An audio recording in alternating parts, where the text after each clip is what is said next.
Case இந்திய ரூபாயை வந்து மாத்தியாச்சு. இதுல என்ன மேட்டர் அப்படின்னா, இவங்க கூட நல்ல ரேட்டு கொடுத்துருக்காங்க. அதாவது ₹3.41 இந்த மாதிரி ரேட்டு கொடுத்துருக்காங்க.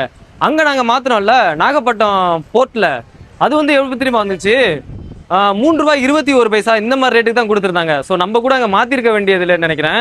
அங்க ராயல் பிரியாணிக்கு ரோ போட்டு எழுதியிருக்காங்க பாருங்க, ரோயல் பிரியாணி அப்படின்னு சொல்லிட்டு. தமிழ்நாட்டில் அப்படின்னா ரா யூஸ் பண்ணுவோம், ராயல் பிரியாணி அப்படின்னு.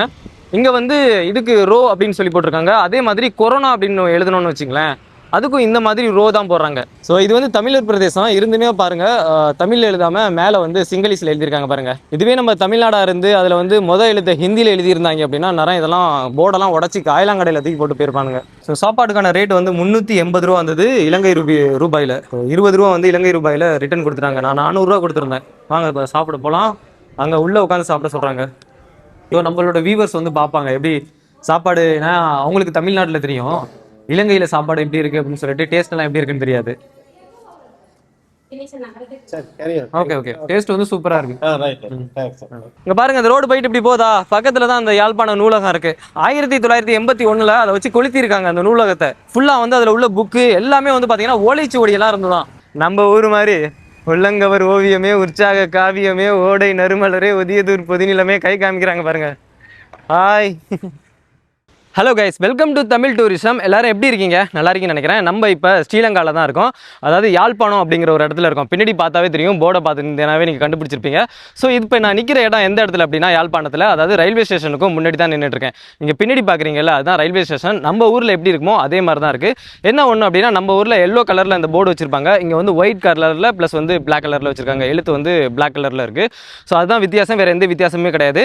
ஸோ நிறைய பேர் என்னோட வீடியோ பார்த்துட்டு கேட்டிருந்தீங்க, அதாவது நீங்கள் நாகப்பட்டினத்துலேருந்து இங்கே காங்கேசன் துறைக்கு வந்தீங்களே எவ்வளவு செலவானுச்சு, ஃபெரிக்கான அந்த கப்பலுக்கான ஃபீஸ் எவ்வளவு அப்படின்னு சொல்லிட்டு நிறைய பேர் கமெண்ட்லலாம் கேட்டிருந்தீங்க. நான் எல்லா டீட்டெயில்ஸையும் வந்து நான் சொல்கிறேன். அதாவது எனக்கு எவ்வளோ ஆனிச்சு அப்படின்னா, வர்றதுக்கு வந்து மட்டும் அங்கே நாகப்பட்டினத்துலேருந்து காங்கேசன் துறைக்கு வர்றதுக்கான ஃபீஸ் வந்து ₹6500. திருப்பி நான் வந்து இங்கே ரிட்டன் டிக்கெட்டும் அது கூடவே போட்டுட்டேன். அதுக்கு எவ்வளவு வந்துச்சு அப்படின்னா ₹5000 வந்துச்சு. மொத்தம் வந்து பார்த்தீங்க அப்படின்னா ₹11500 ₹11000 வந்தது. அவ்வளோதான் வந்தது, அது தாண்டி கிடையாது. ஸோ ரிட்டன் டிக்கெட் வந்து எதுக்காக போட்டேன் அப்படின்னா, ஏன்னா இமிகிரேஷனில் ரிட்டன் டிக்கெட் கேட்பாங்க. ஸோ எப்போ போகிறீங்க அப்படின்னு சொல்லி கேட்பாங்க. அதனால தான் ரிட்டன் டிக்கெட் போட்டது. ஒன்றும் பிரச்சனை இல்லை, நமக்கு வந்து இன்னும் நாள் வந்து அதிகம் தேவைப்பட்டது அப்படின்னா நம்ம வந்து டேட்டு கூட எக்ஸ்டெண்ட் பண்ணிக்கலாம். அதுக்கு வந்து ₹1000 நம்ம எடுப்பாங்க அப்படின்னு சொல்லி சொன்னாங்க. ஸோ இங்கே வந்து நம்ம நிறைய பேர் நம்மளை நோட் பண்ணுறாங்க. நம்ம வந்து இவ்வளோ ரொம்ப நேரம் இங்கே நிற்க வேணாம், வாங்க அப்படியே போயிட்டு இருக்கலாம். அங்கே தெரியுதுல ஒரு ரோடு, அதுதான் மெயின் ரோடு. அந்த மெயின் ரோட்டுக்கு போனோம் அப்படின்னா அங்கே யாழ்ப்பாணத்தோட பஸ் ஸ்டாண்ட் பக்கத்தில் தான் இருக்குது. அதெல்லாம் நான் ஃபுல்லாக வந்து உங்களுக்கு யாழ்ப்பாணத்தை இன்றைக்கி சுற்றி காட்டுறேன் வாங்க. இங்கே வந்து பக்கத்தில் ஒரு கோவில் ஒன்று இருக்குது, நல்லூர் கந்தசுவாமி கோவில் அப்படின்னு சொல்லிட்டு, அதை கூட பார்க்கலாம். ப்ளஸ் வந்து யாழ் கோட்டை இருக்குது. அப்புறம் நூலகம் இருக்குல்ல, அந்த எரிஞ்சிச்சே 1933 அந்த நூலகம் இருக்கான். அந்த நூலகத்தெல்லாம் நான் வந்து காட்டுறேன், வாங்க போகலாம். இங்கே பார்த்துங்க, ஒரு தடவை பேக்கில் காட்டிக்கிறேன் பாருங்க. அதுதான் வந்து இந்த ஜாஃப்னாவோட ரயில்வே ஸ்டேஷன். ஆனால் எந்த கூட்டமுமே இல்லைங்க, அப்படியே தான் இருக்குது. ஆனால் என்ன ஒன்று அப்படின்னா, வெயில் பயங்கரமாக போடுதுங்க. இங்கே பார்த்துங்க, என்னோடய ஃபேஸை மட்டும் நீங்கள் பாருங்கள், பார்த்தீங்களா எவ்வளோ வேர்வை அப்படின்னு சொல்லிட்டு. ட்ரெஸ் எல்லாம் ஒரு சைடு வந்து நனைஞ்சு போச்சு வேர்வையில். சரி பரவாயில்ல, வாங்க அப்படியே போகலாம். சேம் வந்து நம்ம ஊர் மாதிரி தான் இருக்குது. எப்படி இந்த பட்டுக்கோட்டை தஞ்சாவூர்லாம் இருக்குமோ அதே மாதிரி தான் இருக்குது. எனக்கு ஏதோ எங்கள் ஊருக்குள்ளே வ்ளாக் எடுக்கிற மாதிரி தான் ஒரு ஃபீல் வருது, தவிர ஒரு புது கண்ட்ரி, ஒரு புது நாடு அப்படிங்கிற ஒரு ஃபீலே வரல. இப்போ நம்ம கரெக்டாக வந்து அந்த மெயின் ரோடு சொன்னால, அந்த மெயின் ரோட்டுக்கிட்ட வந்தாச்சு. இந்த ரயில்வே ட்ராக் இருக்குல்ல, இதில் வந்து அடிக்கடி வந்து ட்ரெயின்லாம் போகல. அதாவது ரொம்ப ரேர் கண்டிஷனில் எப்போயாவது ஒரு தடவை தான் போகுது. இப்போ இங்கே நம்ம கொழும்பு போகணும் அப்படின்னா, இங்கே வந்து டிக்கெட் எடுத்தோம் அப்படின்னா நேராக வந்து கொழும்பு கூட போகலாம். கொழும்பு கூட வந்து ட்ரெயின் சேவையெல்லாம் இருக்குது. காங்கேசன் துறை கூட இருந்துச்சு அப்படின்னு சொன்னாங்க. நான் வந்து காங்கேசன் துறையில் இறங்கி அங்கேருந்து நம்ம யாழ்ப்பாணத்துக்கு ட்ரெயினில் கூட வந்திருக்கலாம் போல இருக்குது. ஆனால் அடிக்கடி ட்ரெயின் இல்லை. இங்கே பாருங்கள், இதுதான் அந்த மெயின் வீதி. அங்கே பார்த்தீங்களா அந்த போர்டு கூட வச்சுருக்காங்க. இங்கே எல்லாருமே வந்து பாருங்கள் ஹெல்மெட் தான் போட்டிருக்காங்க. பின்னாடி வர்றவங்களும் ஹெல்மெட் போட்டு தான் வர்றாங்க. ஹெல்மெட் போடலை அப்படின்னா போலீஸ் தான் பிடிக்கும். பின்னாடி உட்காந்துருக்கவங்களுக்கும் ஹெல்மெட் வந்து கண்டிப்பாக வந்து அவசியம். வாங்க அப்படியே இந்த ரோடு வழியாக நம்ம வந்து போயிட்டே இருக்கலாம். மேலே வந்து போர்டு வச்சுருக்காங்க பாருங்கள், யாழ்ப்பாணம் பேருந்து நிலையம் அப்படின்னு. இந்த சைடு வந்து பார்த்திங்கன்னா யாழ்ப்பாணம் ரயில் நிலையம் அப்படின்னு வச்சுருக்காங்க. மேலே வந்து A9 சாலைன்னு போட்டிருக்காங்க பாருங்கள். இந்த A9 சாலையை வந்து பார்த்தோன்னே எனக்கு ஒரு விஷயம் ஞாபகத்து வருது. இந்த A9 சாலை வந்து இங்கே யாழ்ப்பாணத்துலேருந்து கண்டி வரையும் போகுது. அதாவது ரொம்ப ஒரு நீளமான சாலை அப்படிங்கிறாங்க. அது மட்டும் இல்லாமல் இந்த A9 சாலை வந்து யுத்த காலத்தில் வந்து இதை வந்து முடக்கி வச்சுருந்தாங்க, இந்த A9 சாலையை. ஸோ இங்கேருந்து வந்து பார்த்தீங்க அப்படின்னா ஒரு 20க்கும் மேற்பட்ட பகுதிகள் வந்து புலிகளோட கட்டுப்பாட்டில் இருந்து தான். ஸோ அதனால தான் இந்த A9 சாலையை வந்து மூடி வச்சுருந்தாங்க. அப்போ 2022 தான் அந்த A9 சாலை வந்து திறந்துருக்காங்க. இதுதான் வந்து A9 சாலை. இந்த சைடு அப்படியே போனோம் அப்படின்னா விக்டோரியா வீதி அப்படின்னு இருக்கு. இந்த வழியில நமக்கு வந்து ஒரு வேலை இருக்கு, சின்ன வேலை இருக்கு. போயிட்டு அப்படியே திரும்பி வந்துட்டு இந்த வழியில வந்து நம்ம போகலாம். பாத்தீங்களா ஆட்டோவை எப்படி எந்த கலர்ல இருக்கு அப்படின்னு சொல்லிட்டு கிரீன் கலரா தான் இருக்கு. நமக்கு என்னமோ வித்தியாசமா இருக்கு பாக்குறதுக்கு. இங்க வந்து கிரீன் கலரு, ரெட் கலரு, இங்க பாத்தீங்களா பஸ்ஸு கூட ரெட் கலர்ல தான் போயிட்டு இருக்கு. இதுதான் கூட நான் வந்து பார்த்துருக்கேன் மும்பை சைடுலாம். அதில் போட்டிருக்கு பாருங்க அந்த பஸ்ஸில் பருத்தித்துறை போகிறதுக்கான வழி தான் நினைக்கிறேன். இது வேலை பருத்தித்துறையிலேருந்து வருதா இல்லை போகுதா அப்படின்னு சொல்லி தெரில. ஐபிசி தமிழ் வந்து இங்கே தான் இருக்குன்னு நினைக்கிறேன். இங்கே பாருங்க, நம்மலாம் பார்ப்போம்ல யூடியூப்ல, அது வந்து இங்கே தான் அதுக்கான ஆஃபீஸ் வந்து அலுவலகம் இங்கே தான் இருக்கு. இங்கே யாழ்ப்பாணத்தில் ஒரு விஷயம் பார்க்கக்கூடியதாக இருக்குது பாருங்க. அங்கே ராயல் பிரியாணிக்கு ரோ போட்டு எழுதியிருக்காங்க பாருங்க, ராயல் பிரியாணி அப்படின்னு சொல்லிட்டு. தமிழ்நாட்டில் அப்படின்னா ரா யூஸ் பண்ணுவோம், ராயல் பிரியாணி அப்படின்னு. இங்கே வந்து இதுக்கு ரோ அப்படின்னு சொல்லி போட்டிருக்காங்க. அதே மாதிரி கொரோனா அப்படின்னு எழுதணும்னு வச்சுங்களேன், அதுக்கும் இந்த மாதிரி ரோ தான் போடுறாங்க. கொரோனா அப்படிங்கிறதுக்கு இந்த போட்டிருக்காங்களா ரோ, இதே மாதிரி தான் போடுறாங்க. ஸோ அப்படியே அங்கே பாருங்கள் சேலம் ஆர்ஆர் பிரியாணி இங்கேயும் இருக்குது பாருங்கள். அங்கே போர்டு வச்சுருக்காங்களா, அதே மாதிரி அங்கே பாருங்கள் சேலம் ஆர்ஆர் பிரியாணி. எனக்கு சேம் அப்படியே ஏதோ பட்டுக்கோட்டை தஞ்சாவூரில் சுற்றுற மாதிரி தான் இருக்குது, எந்த ஒரு வித்தியாசமே கிடையாது. அப்படியே நம்ம ஊர் தான். என்ன சிட்டி சைடு உள்ள வந்து ஒரு சில சின்ன சின்ன மாற்றங்கள் இருக்குது, அவ்வளோதான். எங்கள் பிரியாணி அப்படின்னா 2000 3000 வரும்னு நினைக்கிறேன் எனக்கு தெரிஞ்சு. உணவகம் யாழ்ப்பாணம் அப்படின்னு போட்டிருக்கு. சரி வாங்க, இந்த ரோயல் பிரியாணியில் பிரியாணிக்கான ரேட் எல்லாம் என்ன எப்படி இருக்குது அப்படின்னு சொல்லி விசாரித்து பார்க்கலாமா? சும்மா பார்த்துட்டு போவோம், ஏன்னா தமிழ்நாட்டில் தான் நமக்கு தெரியும் பிரியாணியெல்லாம் என்ன ரேட் அப்படின்னு. இங்கே அப்படியே விசாரித்து பார்ப்போம். கைஸ், அந்த அண்ணன் என்ன சொல்கிறாங்க அப்படின்னா, நான் இன்றைக்கி தான் புதுசாக வந்திருக்கேன் கடைக்கு, அது மட்டும் இல்லாமல் மெனுவெல்லாம் எங்கே இருக்குன்னே தெரில அப்படிங்கிறாரு. என்னடா அது, இன்றைக்கி நாள் வந்து மெனு கூட எங்கே இருக்குன்னு தெரில அப்படின்னு சொல்லிட்டு எனக்கு ஆச்சரியமாக இருக்குது. வாங்க அப்படியே இந்த ரோட்டில் நடந்து போயிட்டுருக்கலாம். இன்னும் நிறைய விஷயங்கள் வந்து நம்ம பார்க்கக்கூடியதாக இருக்குது. எனக்கு வந்து மணி எக்ஸ்சேஞ்ச் பண்ணணும், என்கிட்ட கம்மியான பணம் தாங்க இருக்குது. அதோடு அங்கே அந்த ரோடு போதில் ஒரு கடை ஒன்று சொன்னாங்க, அந்த இடத்துல வந்து மணி எக்ஸ்சேஞ்ச் பண்ணலான்னு அதை தேடி போயிட்டுருக்கேன். கைஸ், அங்கே ஒரு விஷயத்தை கவனிச்சு பாருங்க, ஒரு வேதனையாக இருக்குது அதை பார்க்கவும். மேலே வந்து சிங்கள மொழியில் எழுதி, கீழே வந்து பலாலி அப்படின்னு சொல்லி தமிழ் மொழியில் எழுதியிருக்காங்க. ஸோ இது வந்து தமிழர் பிரதேசம் இருந்துமே பாருங்க, தமிழில் எழுதாமல் மேலே வந்து சிங்களீஸில் எழுதியிருக்காங்க பாருங்க. இதுவே நம்ம தமிழ்நாடாக இருந்து அதில் வந்து எழுத்தை ஹிந்தியில் எழுதியிருந்தாங்க அப்படின்னா நிறைய இதெல்லாம் போர்டெல்லாம் உடச்சி காயலாங்கடையில் தூக்கி போட்டு போயிருப்பானுங்க. பார்க்குறதுக்கே ஒரு வேதனையாக இருக்குது. வாங்க அப்படியே போகலாம். அதே மாதிரி இங்கே யாழ்ப்பாணத்து சைட்லையும் நிறைய சிங்கள மக்கள் வந்து குடியேறி இருக்காங்க, நீங்கள் பார்க்கக்கூடியதாக இருக்கும். இங்கே நான் யாழ்ப்பாணத்து காங்கேசன் துறையிலேருந்து வந்தேன்ல, அப்போ ஃபுல்லாகவே வந்து பார்த்துங்க நிறைய இடத்துல சிங்கள மக்கள் தான் கடை போட்டிருக்காங்க, குடியேறி இருக்காங்க. அது ஒரு வேதனையான விஷயந்தான். இப்போ நம்ம எங்கே போயிட்டுருக்கோம் அப்படின்னா மணி எக்ஸ்சேஞ்ச் பண்ணுறதுக்காக போயிட்டுருக்கோம். நேற்று சொன்னாங்க இதே ரோட்டில் போயிட்டு அங்கே ஒரு கோல்டு கடை இருக்கும், அந்த கோல்டு கடையில் கேட்டிங்க அப்படின்னா இந்திய ரூபாயை வந்து மாற்றி கொடுப்பாங்க அப்படின்னு. ஆனால் பாருங்கள், கம்மியான ரேட்டுக்கு தாங்க கொடுக்குறாங்க. இலங்கை ரூபீஸ் வந்து எவ்வளோதில் இருக்குது அப்படின்னா, நம்ம ₹1 இங்கே வந்து ₹3.61 62 இருக்குது. ஆனால் இவங்க எப்படி எடுத்துப்பாங்க அப்படின்னா ₹3.21 இந்த மாதிரி தான் எடுத்துப்பாங்க. யாழ் போதனா வைத்தியசாலை மருத்துவ சிகிச்சை நிலையம் அப்படின்னு போட்டிருக்காங்க பாருங்கள். இது வந்து யாழ்ப்பாணத்தோட பஸ்ஸு. இங்கே உள்ள பஸ்ஸெல்லாம் எப்படி இருக்குன்னு பாருங்களேன், கொஞ்சம் வித்தியாசமாக இருக்குல்ல. குறிகாட்டுவான் போகிறது யாழ்ப்பாணத்துலேருந்து 776. அடிக்கிற வெயில் எப்படி, அதனால தான் எல்லாருமே வந்து கொடையோட போயிட்டுருக்காங்க. அப்படிங்கிறது காட்டுற பாருங்க, பார்த்தீங்களா எல்லாருமே கொடை தான். இது என்னன்னு தெரியுதா, நம்ம ஊர்லலாம் ஒரு 10 வருஷத்துக்கு முன்னாடி இந்த மாதிரி கடை இருந்தது, சிடி கடை. அது வந்து இன்னும் இங்கே இருக்குது யாழ்ப்பாணத்தில். ஆனால் சிடி வாங்கிட்டு போய் என்ன பண்ணுறது, சிடி பிளேயர்லாம் அந்த தடவை கிடையாது. கைஸ், அண்ணங்கிட்ட வாங்க பேசி பார்ப்போம். ஆனால் இப்போ சிடியெல்லாம் யாரும் நிறைய ஓடுதா, சிடியெல்லாம் நிறைய பேர் வாங்குறாங்க. விழுந்துட்டு போசா யாரும் வாங்குறது இல்லை. இல்லை இதெல்லாம் முடிச்சு படம், அதெல்லாம் ஒரு கட்டம் எல்லாம் சரி. இப்போ எல்லாம் சும்மா, ஏன்னா இது தமிழ்நாட்டிலே இப்போதைக்கு சிடி யாரும் வாங்குறது கிடையாது, வாங்க மாட்டாங்க. தெரியுது, நாங்கள் வந்துட்டு தான் அங்கே தான் பர்ச்சேஸ் பண்ணேன். அப்படி அங்கேயும் தான் பர்ச்சேஸ் பண்ணி கொண்டு வரீங்களா? அப்போ பர்ச்சேஸ் பண்ணேன், அதாவது 2000 பர்ச்சேஸ் பண்ணேன். ஓ மவுண்ட் ரோட்ல பர்ச்சேஸ் பண்ணேன். மவுண்ட் ரோட்ல. இதுக்கு அப்புறம் என்ன பண்ணும் உமாக்கு, என் 5 பாஸ்போர்ட் போச்சு. அங்கேயே தான் முந்தி ஸ்டார்ட்ல மலேசியா சிங்கப்பூர் எல்லாம் ஓல் ரவுண்ட் தான். ஓ சரியா, அதனால் அப்படியே எல்லாம் ஓல் ரவுண்ட் பண்ணி போனேன். இப்போ இங்கே வந்து எல்லாம் குவிஞ்சுவே கிடக்குது. வியாபாரம் ஃபுல்லாக படுத்துருச்சு. வியாபாரம் ஓடலையா? வியாபாரம் என்ன அப்போ ஓடிச்சுது, வேணும் ஸ்டொக்கெல்லாம் படுத்துச்சு. அப்போ அதனால் அப்படியே வியாபாரங்கள் எல்லாம் முடிஞ்சுது. இனி இந்த படம் சரி. கைஸ், இங்கே பாருங்க, இது வந்து DN26 அதுக்கான சிடி கூட இங்கே வந்து கிடைக்குது. ஸோ புது படம்லாம் என்ன வந்தாலும் உடனே சிடி வந்துடும் நினைக்கிறேன். அது இன்டர்நெட்டில் வந்துடும் தானே. இது நீங்க தமிழ்நாட்டிலேருந்து வாங்கிட்டு வரீங்களா? இங்கே இல்லை இங்கே வருது. அது இப்போ இந்த இலங்கையில இருந்தா? இலங்கை எல்லாம் டவுன்லோட் தானே. ஆஹா, ஒரே நீங்கள் அங்கே எல்லாம் ஓடுவான். ஓ நத்திங். புது படம் எல்லாமே இருக்கு. எல்லாம் இருக்கு. சிடி கடையெல்லாம் பார்த்துட்டு அப்படியே போயிட்டு இருக்கோம். எனக்கே ஒரு ஆச்சரியமா இருந்ததுங்க, என்னடா அது சிடி வந்து இவ்வளோ வருஷத்துக்கு அப்புறம் மறுபடியும் பார்க்கக்கூடியதா இருக்கு அப்படின்னு. ஏன்னா நம்ம ஊரில் இதெல்லாம் சிடி எல்லாம் எப்பயும் முடிஞ்சிச்சு. இங்கே பாருங்க, இதே ரோட்டில் ஒரு 500 மீட்டர் போனோம் அப்படின்னா அங்கே வந்து அந்த மணி எக்ஸ்சேஞ்ச் பண்ணுறதுக்கான ஒரு கடை இருக்குது அப்படின்னு சொன்னாங்க. ஸோ அதை தேடி தான் போயிட்டுருக்கேன். இது வந்து யாழ்ப்பாணத்தில் நம்ம இருக்கிறது சிட்டி, ஆனால் இங்கேயுமே வந்து பனைமரம், தென்னை மரம் கூட காமன் எல்லா இடத்துலையும் இருக்கும். ஆனால் பனைமரம் வந்து நிறையா இருக்குது பாருங்கள், அந்த சைட்லாம் இருக்குது. இங்கே உள்ள மக்கள் வந்து எல்லாருமே கொடை பிடிச்சிட்டு தாங்க போயிட்டுருக்காங்க. பெரியவங்க சின்னவங்க அப்படின்லாம் கிடையாது, எல்லாருமே வந்து கையில் கொடையோட தான் போயிட்டுருக்காங்க. முதல்ல காட்டணும்னு நினைக்கிறேன்.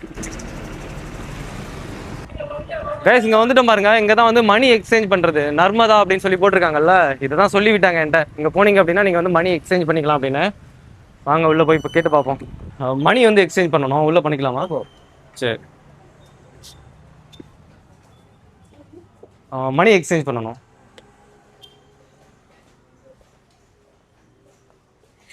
கைஸ் எங்கிட்ட இந்திய மணியில் ஒரு 4800 ரூபாய் என்னமோ இருக்குது. இதை நான் கொடுத்துட்டு இவங்கள்ட்ட ஸ்ரீலங்கன் மணி வாங்க போகிறேன். இங்கே உள்ள என்ன ரேட் எடுக்கிறாங்க அப்படின்னா என்ன விலை சொல்லுங்க? ஸோ நம்ம இந்தியன் மணியில் ஒரு 4000 ரூபா கொடுத்துருக்கேன். அவங்க எவ்வளோ கனெக்ட் பண்ணி கொடுப்பாங்க அப்படின்னு பார்க்கலாம். ஸோ நீங்கள் இலங்கை ரூபியில் 13,600 கொடுத்துருக்கீங்களா? இங்கே பாருங்கள், 3.4 3.40 அப்படிங்கிற ரேட்டில் வந்து எடுத்திருக்காங்க. நம்ம 4000 ரூபாய்க்கு 3.40 அந்த ரேட்டில் எவ்வளவு வருது அப்படின்னா 13,600 ரூபா வருது. கேஸ் இந்திய ரூபாயை வந்து மாற்றியாச்சு. இதில் என்ன மேட்ரு அப்படின்னா, இவங்க கூட நல்ல ரேட்டு கொடுத்துருக்காங்க. அதாவது 3.41 இந்த மாதிரி ரேட்டு கொடுத்துருக்காங்க. அங்கே நாங்கள் மாற்றினோம்ல நாகப்பட்டினம் போர்ட்டில், அது வந்து எவ்வளோ திரும்ப வந்துச்சு, 3.21 இந்த மாதிரி ரேட்டுக்கு தான் கொடுத்துருந்தாங்க. ஸோ நம்ம கூட அங்கே மாற்றிருக்க வேண்டியதில்லைன்னு நினைக்கிறேன். நல்லா வந்து அங்கே வந்து ஏமாற்றிட்டாங்க. அதே மாதிரி நீங்கள் யாராவது மாற்றுறதா இருந்தது அப்படின்னா இந்த மாதிரி கொஞ்சம் ஒரு அமௌண்ட் அங்கே வந்து மாற்றி கையில் எடுத்துகிட்டு வந்துட்டு மற்ற அமௌண்ட்டை வந்து இந்த இடத்துல மாற்றிக்கோங்க. ஸோ இதான் வந்து உங்களுக்கு பெட்டர் அப்படின்னு நினைக்கிறேன். வாங்க நாங்கள் இப்போ அப்படியே சாப்பிட ஏதாவது ஹோட்டல் பார்த்துட்டு சாப்பிட்டுட்டு அப்படியே வேறு இடத்த சுற்றி பார்க்கலாம்.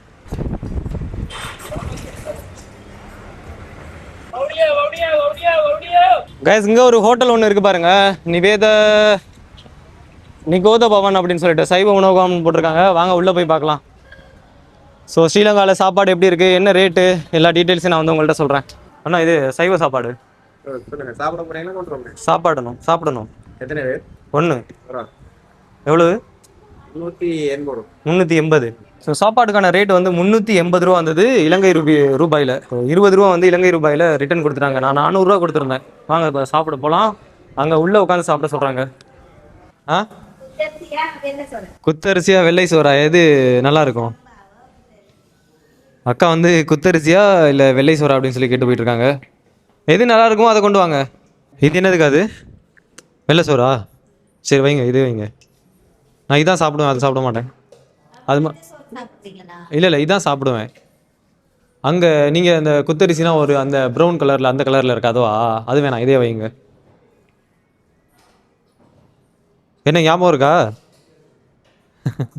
இது என்ன எல்லாமே வந்து மரக்கறியா?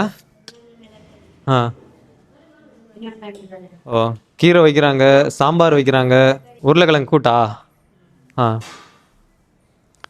ஸோ அக்கா வந்து எல்லாத்தையும் ஒரே இதில் வச்சுட்டாங்க. நம்ம ஊரில் வந்து எல்லாத்தையும் தனித்தனி அங்கங்கே வைப்பாங்க இலையில. நீங்கள் ஒன்றா வச்சிட்டீங்க.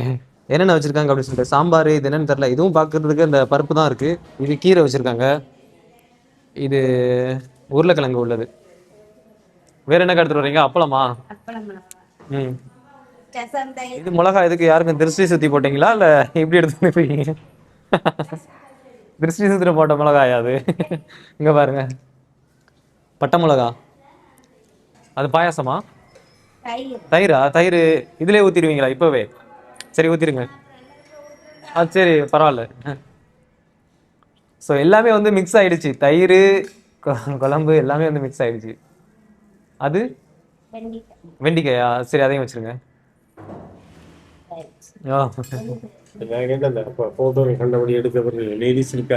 இல்லை இல்லை நம்ம இங்கே சாப்பாடு எப்படி இருக்குது அப்படின்னு சொல்லிட்டு வந்தேன். ஸோ நம்மளோட வியூவர்ஸ் வந்து பார்ப்பாங்க எப்படி சாப்பாடு. ஏன்னா அவங்களுக்கு தமிழ்நாட்டில் தெரியும், இலங்கையில் சாப்பாடு எப்படி இருக்குது அப்படின்னு சொல்லிட்டு டேஸ்ட் எல்லாம் எப்படி இருக்குன்னு தெரியாது. ஓகே ஓகே, டேஸ்ட் வந்து சூப்பராக இருக்கு.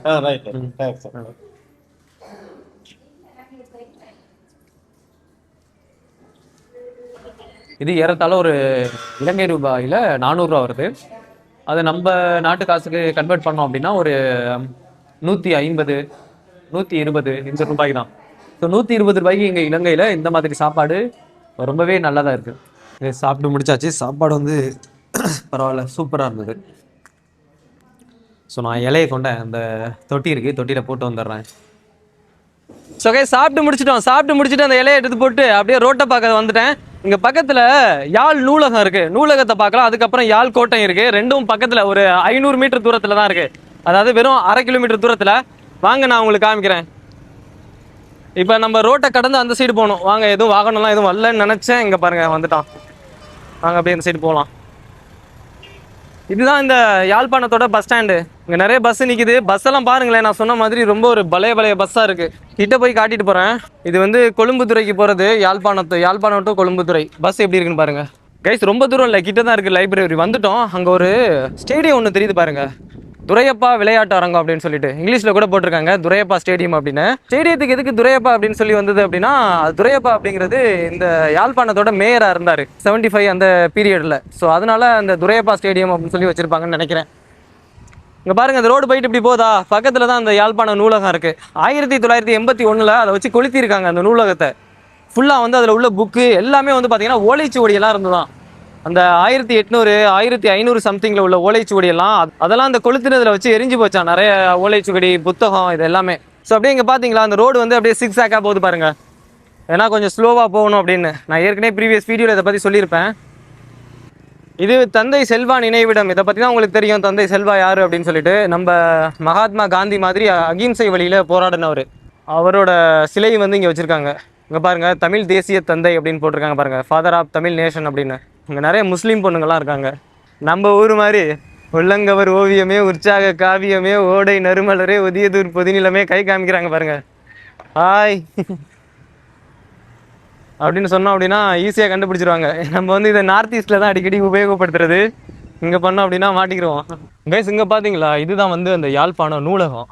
1981 இதை வந்து எரிச்சாங்க அப்படின்னு சொன்னால அது வந்து இந்த நூலகம் தான்.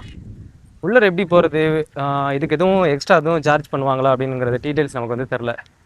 என்னென்னு கேட்டுக்குவோம் இங்கே எப்படி எப்படின்னு. ரொம்ப ஒரு பழமையான நூலகம் அப்படிங்கிறாங்க. கிட்டத்தட்ட 1933 இந்த நூலகம் வந்து இருக்குது அப்படிங்கிறாங்க. வீடியோ எடுக்க இல்லாதா, சும்மா போய் கூட பார்க்க முடியாதா? ஆஹா, ஃபோட்டோவும் எடுக்காதா? சரி. இது இதுக்கு இப்போ இது உண்டா கட்டணம் கிடையாதா? இங்கே லைப்ரரி உள்ளே போயிட்டு வீடியோலாம் நம்ம எடுக்க முடியாதான், அலௌடு கிடையாது அப்படிங்கிறாங்க. நான் என்ன அப்படிங்கிறத போயிட்டு பார்க்குறேன். பார்த்துட்டு நான் வந்து தெளிவாக சொல்கிறேன்.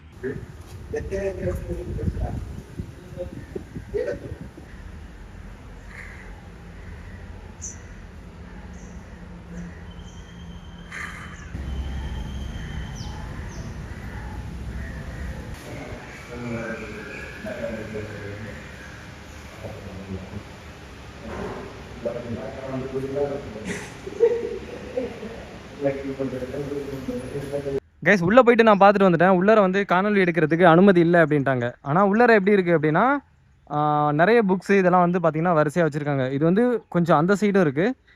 ஆனால் உள்ளே போயிட்டு பார்க்குறதுக்கு தான் நமக்கு அனுமதி இல்லையே. ஸோ இந்த மாதிரி ஒயிட் கலரில் இருக்குல்ல, இது வந்து 1981 ஃபுல்லாக வந்து எரிச்சிருக்காங்க இந்த நூலகத்தை போட்டு. ஸோ அதுக்கான பிக்சர்லாம் வந்து பார்த்திங்கன்னா உள்ளே வச்சுருக்காங்க. ஆனால் அதில் ஃபோட்டோ எடுக்கிறதுக்கு, வீடியோ எடுக்கிறதுக்கு தான் அனுமதி இல்லை. சரி வாங்க அப்படியே நம்ம வந்து அப்படியே கிளம்பலாம்.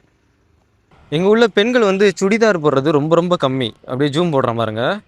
நிறைய இடத்துல இந்த மாதிரி அந்த முட்டி வரையும் தான் அந்த பாவாடையா அது மாதிரி போட்டிருக்காங்க. நான் காட்டுறேன். நான் அந்த நான் கொஞ்சம் தூரம் போனேன்னு வச்சுங்களேன், அந்த சைடு நிறைய கடைகள்லாம் இருக்குது. அங்கே பார்த்தீங்க அப்படின்னா நிறைய பார்க்கக்கூடியதாக இருக்கும். ஸோ நம்ம ஊரில் நிறைய பெண்கள் என்ன பண்ணுவாங்க, சேலை கட்டுவாங்க, ப்ளஸ் வந்து பார்த்திங்கன்னா சுடிதார் போடுவாங்க. ஆனால் இந்த ஊரில் வந்து சுடிதார் போடுறது ரொம்ப ரொம்ப கம்மி. கைஸ் யாழ் கோட்டை கிட்ட நம்ம வந்துட்டோம். பக்கத்தில் இருக்குல்ல, அதுதான் யாழ் கோட்டை. அதே மாதிரி இந்த சைடு பாருங்களேன், ஒரு கடல் ஒன்று இருக்குது பாருங்கள், எவ்வளோ ஒரு அழகாக இருக்குது அப்படின்னு பாருங்கள். அங்கே கடலில் அந்த சின்ன ஒரு சும்மா ஒரு வீடு மாதிரி, ஒரு குடிசை மாதிரி ஒன்று போட்டிருக்காங்க பாருங்கள், மேலே தகரத்தை அடைச்சி வச்சு. அது என்ன அப்படின்னு சொல்லி அவங்கள்ட்ட கேட்டேன். அது சொல்கிறாங்க, அந்த அட்டை வளர்ப்பாங்களாம், கடல் அட்டை. ஒருவேளை என்ன அதை காட்டிட்டு வந்துட்டா, வாங்க போகலாம். அப்படியே இவ்வளோ தூரம் வந்துட்டு இந்த கடலை காட்டாமல் போனோன்னா நல்லா இருக்காது. வாங்க காட்டுறேன். இதுதாங்க அந்த கடல். கோட்டைக்கு முன்னாடியே அந்த கடல் இருக்கு பாருங்க, எவ்வளோ ஒரு அழகா இருக்கு அப்படின்னு சொல்லிட்டு. நிறைய பேர் வந்து ஈவினிங் டயத்தில் இது வாக்கிங் போவாங்க அப்படின்னு நினைக்கிறேன். ஏன்னா ஈவினிங் டயத்தில் வெயில் இருக்காதா, அழகா உட்காந்து வாக்கிங். நம்ம சில பேர் அங்கே பாருங்க, லவ்வர்ஸ் எல்லாம் உட்காந்துருக்காங்க பாருங்க. அடேங்கப்பா. நம்ம ஃபோட்டோ கேமராவை கிட்டே கொண்டு போனாவே பயந்து ஓடுவாங்க. வீட்டுக்கு தெரியாமல் லவ் பண்ணுறாங்கன்னு நினைக்கிறேன். அதே மாதிரி முதல்ல அங்கே ஒரு லவ்வர் அது மாதிரி தான் கேமரா கிட்ட எடுத்துகிட்டு வந்தோன்னா அப்படியே பார்த்துட்டு பயந்து ஓடுனாங்க. இங்கே பாருங்கள் எப்படி இருக்குது அப்படின்னு. என்ன ஒன்று அப்படின்னா வாட்டர் வந்து ரொம்ப க்ளீனாக கிடையாது. ஸோ இங்கேருந்து பார்க்கவும் அந்த குட்டி குட்டியாக இருக்கிறது அதான் அந்த கடல் அட்டையை கொண்டாந்து அங்கே வளர்ப்பாங்களாம். அதுக்காக கட்டி வச்சிருக்கிறது தான் அது. காற்று பயங்கரமாக அடிக்குதுங்க. வாங்க அந்த கோட்டையை போய் பார்த்துட்டு வரலாம். இப்போ அந்த கோட்டையிலையும் வீடியோ எடுக்க விட்றாங்களா என்ன அப்படிங்கிறது சரியா தெரில. பேசி பார்ப்போம். வீடியோ எடுக்க விட்டாங்க அப்படின்னு சொல்லலாம், வீடியோ எடுக்கலாம். உள்ளர போயிட்டு இருக்கோம். அங்கே மேலே போட்டுருக்கு பாருங்க, நுழைவுச்சீட்டு நிலையம் அப்படின்னு. ஸோ டிக்கெட் வந்து இங்கே தான் வாங்கணும்னு நினைக்கிறேன். மேலே வந்து அந்த சிங்களீஸ் லாங்குவேஜில் போட்டிருக்கு. ஸோ கைஸ் டிக்கெட் வந்து வாங்கிட்டோம். இதுதான் டிக்கெட்டு. எவ்வளவு வந்தது அப்படின்னா 810 ரூபா வந்தது இலங்கை காசுக்கு. ஸோ இதில் வந்து US டாலர் 2.5 அப்படின்னு போட்டிருக்காங்க பாருங்க. ஒரு டாலர் அப்படிங்கிறது 92 ரூபா சம்திங்கில் போயிட்டுருக்கு. $2 அப்படிங்கிறது $2.5 அப்படின்னா கிட்டத்தட்ட ஒரு 230 ரூபா 240 ரூபா வரும் நம்ம நாட்டு காசுக்கு சொல்கிறேன். ஸோ இதுவே நீங்கள் வந்து இலங்கையிலேருந்து யாராவது வந்து டிக்கெட் எடுக்கிறீங்க அப்படின்னா வெறும் 50 ரூபா தான். இலங்கையில் உள்ளவங்களுக்கு, இலங்கை சிட்டிசனுக்கு வெறும் 50 ரூபா தான். நமக்கு மட்டும்தான் $2.5 அப்படிங்கிறது இலங்கை காசில் 810 ரூபா வருது. சரி வாங்க அப்படியே உள்ளே போய் பார்ப்போம். கோட்டை உள்ளே வந்து நம்ம போயிட்டுருக்கோம். கோட்டை அப்படின்னா ஏதோ பெரிய கோட்டை, ஏதோ பெரிய அரண்மனை மாதிரி இருக்கும் அப்படின்னு நினச்சிக்காதீங்க. இந்த மாதிரி தான் இருக்குது. இதில் வந்து சில பல வேலைப்பாடுகளும் நடந்துகிட்ருக்கு. அங்கே பார்த்தீங்களா சில பல வேலைப்பாடெல்லாம் நடந்துகிட்ருக்கு. அங்கிட்டு ஒரு குளம் மாதிரி இருக்குது இந்த கோட்டையை சுற்றிலும். அதாவது கடற்தண்ணி தான் வரும் அப்படின்னு நினைக்கிறேன். இந்த கோட்டைக்கான வரலாறு வந்து இதில் கொடுத்துருக்காங்க. இதை படித்து பார்ப்போம். வெளிப்புற கொத்தளம் அப்படின்னு போட்டிருக்காங்க, பிரதான வாயில். ஸோ யாழ்ப்பாண கோட்டையின் முக்கிய நோக்கமாக பிராந்திய பாதுகாப்பு நடவடிக்கை காணப்பட்டது அப்படின்னு போட்டிருக்காங்க. கோட்டையின் பாதுகாப்பு நடவடிக்கைகளுக்கு மிக முக்கியமானவை அப்படின்னு சொல்லி இதெல்லாம் போட்டிருக்காங்க. இதெல்லாம் வந்து அந்த கோட்டையோட அந்த வரைபடம் கொடுத்துருக்காங்க. இது எப்படி இருக்குது அப்படின்னு சொல்லிட்டு. இதில் என்ன ஒரு நல்ல ஒரு விஷயம் அப்படின்னா, அதாவது தமிழை முன்னக்க எழுதியிருக்காங்க பாருங்கள், வெளிப்புற கொத்தளம் அப்படின்னு சொல்லிட்டு. நிறைய இடத்துல நம்ம பார்க்கக்கூடிய இடத்துல தமிழர் பிரதேசத்தில், அதாவது சிங்கள மொழியை மேலே எழுதியும் தமிழ் மொழியை கீழே எழுதியும் அப்படின்லாம் நிறைய இடத்துல பார்த்தோம். அந்த வீடியோலேயே பார்த்துருப்போம். ஸோ இதில் வந்து மேலே வந்து தமிழில் எழுதியிருக்காங்க. அப்படியே வாங்க இங்கேயும் பார்க்கலாம். இதில் வந்து போட்டிருக்காங்க யாழ்ப்பாண கோட்டை அப்படின்னு சொல்லிட்டு. அந்த யாழ்ப்பாண கோட்டை எப்போ கட்டப்பட்டது அப்படிங்கிற டீட்டெயில்ஸ் எல்லாம் இதில் கொடுத்துருக்காங்க. இக்கோட்டையானது கிபி 1619, அதாவது 1019 போர்ச்சுகீசியரால் 4 வடிவில், அதாவது நாற்சதுர வடிவில் வந்து இந்த கோட்டையை வந்து கட்டியிருக்காங்க. ஸோ அதுக்கப்புறம் அது மேலே வந்து பார்த்திங்கன்னா அந்த காவல் கோபுரங்கள், பீரங்கி தலங்கள் இதெல்லாம் வந்து அந்த கோட்டை மேலே வச்சுருக்காங்க. அது எப்படி அப்படின்னா இந்த மாதிரி மேலே சுவர்கள் இருக்குல்ல, அந்த சுவர்கள் மேலே வச்சுருப்பாங்கன்னு நினைக்கிறேன். இது வந்து கொஞ்சம் பெரிய கோட்டை தான். நம்ம வந்து அங்கே மேலே எல்லாம் சுற்றி பார்த்தோம் அப்படின்னா இதை பற்றின டீட்டெயில்ஸ் வந்து நமக்கு தெரிய வரும். ஸோ அதுக்கப்புறம் 62 ஏக்கராங்க இது. அங்கே பாருங்க போட்டிருக்காங்க பாருங்கள், 62 ஏக்கர் பரப்பில் இந்த கோட்டையோட அடித்தளம் வந்து போட்டிருக்கு. 40 அடி அகலத்திலேருந்து சாய்வை நோக்கி மேலே வந்து 20 அடி அகலமாக. ஸோ மேலே உள்ள அடி இருக்குல்ல, அது வந்து 20 அடி அகலம் அப்படின்னு சொல்லியிருக்காங்க. இந்த கோட்டையில் முக்கியமாக அதை பார்த்தீங்களா, 21 கிணறுகள் என்பனவற்றை உள்ளடக்கியதாக இன்று தென்னாசியாவில் காணப்படும் கோட்டைகளில் தனித்துவமான அமைப்பை உடையதாக இந்த யாழ் கோட்டை விளங்குகிறது அப்படின்னு சொல்லி போட்டிருக்காங்க. மொத்தம் 21 கிணறு இருக்கான் அந்த யாழ் கோட்டையில். அதெல்லாம் நம்ம வந்து பார்க்கலாம். அதுக்கு அப்புறம் 1795 வந்து பார்த்திங்கன்னா அந்த கோட்டையை யார் கைப்பற்றினா தெரியுமா? பிரித்தானியர் வந்து கைப்பற்றியிருக்காங்க. அது இது எப்போ? 1795. ஸோ இந்த கோட்டை கட்டப்பட்டது எப்போ? 1619 கட்டப்பட்டிருக்கு. அதுக்கப்புறம் வேற ஒருத்தர் கைப்பற்றினார். அதுக்கப்புறம் வந்து பார்த்திங்கன்னா பிரித்தானியர் வந்து கைப்பற்றினார். அது 1925. என்கிட்ட டிக்கெட் கொடுத்தாங்க. டிக்கெட் கொடுத்துட்டு மறுபடியும் இதை வந்து ஹாஃப் வந்து கிழிச்சிப்பாங்க அப்படின்னு நினைக்கிறேன். ஆனால் யாருமே உள்ளர காணோம். நம்ம பாட்டும்படியே போயிட்டுருக்கேன். வாங்க பார்க்கலாம். கோட்டை உள்ளர தான் நம்ம இப்போவும் நின்றுட்டுருக்கோம். ஆனால் இதை பார்த்தா ஏதோ கோட்டை மாதிரியே தெரியலை. எல்லா இடத்துலையும் உடஞ்சி செதஞ்சி கிடக்கு. அதாவது இங்கே வந்து பார்த்திங்கன்னா யுத்தம் வேறு நடந்தது இதே இடத்துல, கோட்டை உள்ளர. ஸோ அதெல்லாம் சேர்த்து பார்க்கும்போது நிறைய இடத்துல சேதம் அடைஞ்சிருக்கு. அங்கே பார்த்தீங்களா, நான் ஜூம் போடுறேன் பாருங்கள், அந்த கல்லெல்லாம் கொண்டாந்து அப்படியே வச்சுருக்காங்க பாருங்கள். அது எல்லாமே நிறைய பேர் சொல்கிறாங்க யுத்தத்தில் வந்து சேதம் அடைஞ்சது அப்படின்னு. வாங்க அப்படி இங்கே பார்க்கலாம். ஸோ நான் சொல்லியிருந்தேன்ல இங்கே ஒரு 21 கிணறுகிட்ட இருக்குது அப்படின்னு. இதுதான் அது. இந்த கிணத்தை மொத்தம் வந்து 61 ஏக்கர் அப்படிங்கிறாங்க. பாருங்கள் கிணத்துல தண்ணி கூட இருக்குது பாருங்கள் இன்னும். அப்புறம் இந்த கல்லெல்லாம் பார்த்துங்க, இது ஏதோ சிமெண்ட் இது மாதிரி தெரிலங்க. இங்கே பார்த்தீங்களா, இது வந்து இந்த கடலில் இருக்குள்ள ஒரு, அது என்ன பவளப்பாறையா, அந்த பவளப்பாறை மாதிரி இருக்குது பாருங்கள். இங்கே பார்த்தீங்களா, பார்த்தவொன்னு தெரியும். இந்த கேப்பில் எல்லாம் பாருங்களேன். ஸோ இதை வச்சு தான் இவங்க வந்து பில்டு பண்ணியிருக்காங்க. நம்ம ஊரில் இப்போ ஒரு இந்த தஞ்சை பெரிய கோயிலெலாம் எதை வச்சு கட்டுவோம், அந்த ஸ்டோன் மாதிரி ஒரு கல் மாதிரி வச்சுருக்கோம்ல, ஸோ அதை வச்சு கட்டுவாங்க. ஆனால் இவங்க வந்து இந்த கடலில் இருந்ததையே எடுத்தாந்து கட்டியிருக்காங்க பாருங்கள். இங்கே பார்த்தீங்கன்னா தெரியும். இந்த பார்த்தீங்களா, ஸோ இதெல்லாம் பாருங்கள். இப்போ பாருங்கள், இது பார்க்குறதுக்கு உங்களுக்கு ஏதோ கல் மாதிரி தெரியுது இல்லை? அப்படியே கிட்ட போகிறேன் பாருங்கள். நான் இதை பாருங்கள், ஜூம் போட்டு காட்டவா? இப்போ பாருங்க, இப்போ தெரியும் உங்களுக்கு இது கல் இல்லை அப்படின்னு.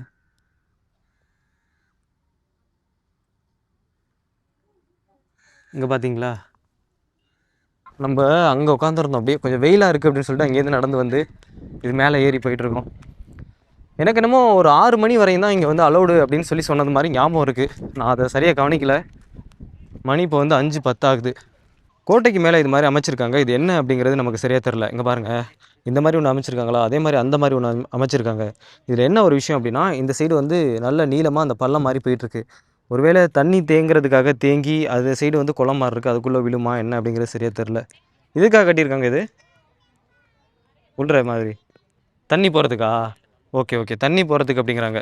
ஸோ இங்கே பாருங்கள், இதே மாதிரி இங்கே கட்டியிருக்காங்களா, ஒவ்வொரு இடத்துலையும் கட்டியிருக்காங்க. அது அது பக்கத்தில் இதை சுற்றி இந்த கோட்டையை பின்னாடி வந்து பார்த்திங்க அப்படின்னா ஒரு குளம் மாதிரி, எப்படி சொல்கிறது அப்படின்னா நான் காமிக்கிறேன். இங்கே பாருங்கள், இங்கே கூட இருக்குது பாருங்கள். இந்த கோட்டையை சுற்றி இந்த மாதிரி இருக்குது அப்படின்னா தண்ணி வந்து உள்ளே போயிட்டு அந்த சைடு ஊற்றும் போல இருக்குது. வாங்க பார்ப்போம் அதை. கைஸ், நான் சொல்லியிருந்தேன்ல தண்ணி வந்து அந்த இடத்துலேருந்து நிரம்பி இது வழியாக ஊற்றும் அப்படின்னு. அது இதுவாக தான் இருக்கணும்னு நினைக்கிறேன். சரியான தகவல் வந்து நமக்கு கிடைக்கல. இங்கே பாருங்கள் எப்படி இருக்குது அப்படின்னு. இந்த கோட்டையை சுற்றி இந்த மாதிரி இருக்குது. இது நம்ம தஞ்சாவூரில் அந்த பெரிய கோவிலுக்கு பக்கத்தில் உள்ள கோட்டைகள்லாம் இது மாதிரி தான் இருக்கும் அப்படின்னு சொல்லி நிறைய வீடியோவில் நான் பார்த்தேன். இது எதனால் பண்ணி வச்சுருக்காங்க அப்படின்னா, அந்த காலத்தில் வந்து இந்த மாதிரி தண்ணி சோர்ஸ் வருதுல்ல, அதில் வந்து பார்த்திங்கன்னா இந்த மாதிரி முதலை வந்து இதில் நிறைய விட்டு வச்சுருவாங்களாம். ஸோ அந்த முதலைகளுக்கு வந்து பார்த்திங்கன்னா எதிரிகள் வர்றவங்க இரையாகிடுவாங்க. ஸோ அதனால தான் இந்த மாதிரி தண்ணி நிரப்பி அதில் வந்து முதலையெல்லாம் போட்டு வச்சுருப்பாங்க. ஸோ இதுக்கான காரணம் எனக்கு வந்து அதிகாரப்பூர்வமான ஒரு காரணம் இதுதானா அப்படிங்கிறது சரியாக எனக்கு தெரில. இப்போ இந்த கோட்டையிலேருந்து பார்க்கவும் அந்த கடல் வந்து நல்லாவே தெரியுது. அங்கே காட்டுறேன் பாருங்கள் எப்படி இருக்குன்னு. ஆனால் அதில் சைடில் வந்து ஒரு ரோடு ஒன்று போகுது, அதை நாளைக்கு போய் பார்க்கணும். 2 சைடும் வந்து பார்த்திங்கன்னா கடல், நடுவில் ரோடு ஒன்று போயிட்டுருக்கு. எப்படி நம்ம தனுஷ்கோடியிலலாம் போகணும்ல அதே மாதிரி. அங்கே பார்த்தீங்களா நிறைய அந்த வாகனங்கள்லாம் போயிட்டுருக்கு பாருங்கள். அந்த சைடும் கடல், இந்த சைடும் கடல்.